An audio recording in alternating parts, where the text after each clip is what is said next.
Sana si Nanay Apple ang ni-reach out mo. At sa kanya ka humingi ng tulong kung gusto mong umalis dito. Dahil siya yung nanay mo. Hindi yung pati sarili mong nanay na nagluwal sa'yo, marami man siyang pagkukulang sa'yo, ay kinasangkapan mo. Na-impluwensyahan ka man ng iba o hindi, nasa sayo na yon. Ngunit hindi yan gawain ng isang batang may pagmamalasakit sa mga taong nag-alis sa'yo sa dati mong kalagayan. Na walang ibang inisip at pinangarap kundi mapabuti ka at magabayan ka hanggang marating mo ang mga pangarap mo sa buhay. Ang ginawa naming pagdidisiplina ay sakal pala ang dating sa'yo. At kung mas pipiliin mong maging malaya sa gabay namin, ay i-respeto namin ito ng buong buo. At dalangin namin na ang desisyon mong iyan ay mas mapabuti ka at magtagumpay ka sa iyong karera. Hindi kami perpektong pamilya at para sabihin namin wala kaming pagkakamali o pagkukulang sa iyo. Pero ginawa namin ang lahat sa abot ng aming kakayanan para mailihis kayo sa mali at lumaki kayong mababait, magagalang, marespeto at makadiyos. Oo, hindi namin kayang suportahan ka sa mga bagay na gusto mo na alam naming magpapahamak sa iyo. Ngunit sana'y maunawaan mo na mahal ka namin at ayaw ka naming mapahamak. Ngunit iba pala ang tingin mo dito. Paghihigpit at pananakal pala sa iyo ang mga bagay na ito. Nakikita lang namin na ang kalayaang hinihiling mo ay hindi makakabuti sa iyo. At sa pagaling mo sa poder namin para sa kalayaang hiling mo, ay isipin mo pa ding mabuti ang mga desisyon mo sa buhay para balang araw makita mo ang sarili mo sa tugatog ng tagumpay. Wala kaming ibang hangad kundi ang mapabuti ka. Sa milyong-milyong taong naiyak at napamahal po kay Kuya Dave, sa mga magigiting ho ng mga OFW at sa mga supportive ho na katekram sa iba't ibang sulok ng mundo, sa mga ninong at ninang na tutupong nagmahal sa ating pong Kuya Dave, nagpapasalamat po kami ng buong puso. Mula nung una nating nakita ang batang kargador hanggang ngayon. Ang mga pangarap na sabay-sabay nating binuo noon, mga pangarap na sama-sama nating inaasam na mangyari ay unti-unting nawawala. At para sa mga tao na pinili ni Kuya Dave, sana po'y gabayan ninyo siya para mabuti at hindi pagkukonsinte sa mga bagay na pwedeng ikapahamak niya. Kung totoong mahal niyo si Kuya Dave, gabayan niyo siya ng tama.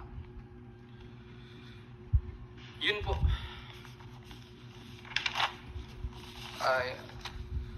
Sana po ay maintindihan po niyo katekram ang posisyon po natin dahil nagsalita na po ang Kuya Dave. At yun po ang ipapaliwanag ni Kuya Porin. Go, Kuya Porin. May ganyan ipag-uusap kami ni Dave. Walang palakas dati. Kuya Porin.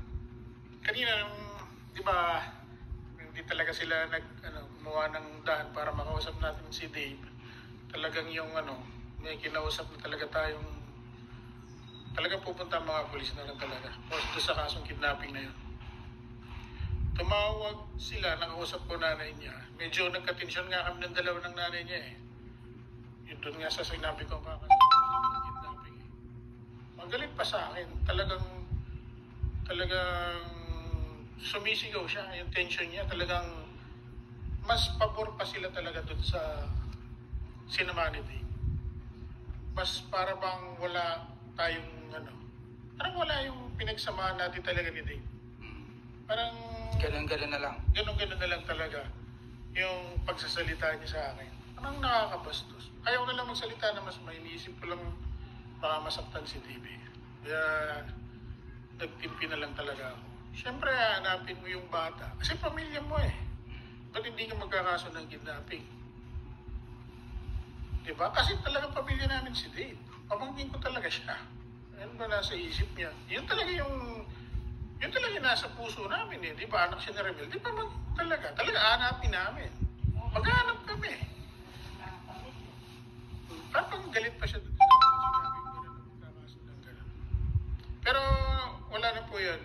Nakausap ko po si Dave Sabi niya nga po na siya na yung nagdesisyon na gusto niya na umalis sa puder ng tatay niya. Tinanong ko kung bakit. Yun nga po, medyo naigpitan daw siya kay Tatay Ram sa kanya. Yun, naigpitan daw siya. Kaya mas gusto niya na ron muna sa kanila. Sinabi ko nga kay DB, sabi ko kung sino pa ako yung umalipusta sa tatay mo, sila pa ako yung kinampihan mo. Parang ang sakit ng mangga ako. Talagang nalamig talaga ako nung nakita ko yung nagigipag-usap talaga siya doon. Alam naman niya nang nandito siya. Pati siya galit na galit siya ron, di ba? Kaya nga hindi ko matanggap yung ginawa ni DB. Hindi ko talaga, hindi ko maisip na magagawa niya